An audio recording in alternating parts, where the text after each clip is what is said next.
আচ্ছা ভাই, আপনি যে সব কাপড়গুলো পরছুন সবগুলোর দাম কত? আমার এই পোশাকগুলো তো সব এক্সপেন্সিভ। তো এই পাঞ্জাবিটা দেখতেছেন, এটা পাকিস্তান করাচি থেকে নিয়ে এসেছি। এটার দাম হচ্ছে $3000। আর আমার এই যে সানগ্লাস দেখতেছেন, এই সানগ্লাসটা হচ্ছে আপনার ইতালি থেকে আনা, $400। পরে ঘড়িটা দেখতেছেন, এই ঘড়িটা হচ্ছে রয়্যাল মালাবারের, এটা হচ্ছে $3000। আর এই পেন দেখতেছেন, এটার অনেক দাম, আমেরিকা থেকে নিয়ে এসেছি। আচ্ছা সব মিলিয়ে কত গেছে?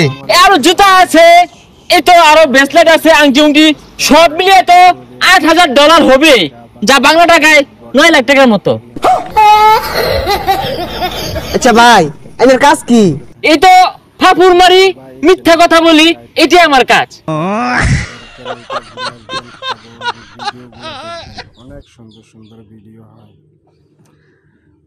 আশা করি এই ভিডিওটি দেখে সবারই ভালো লাগবে।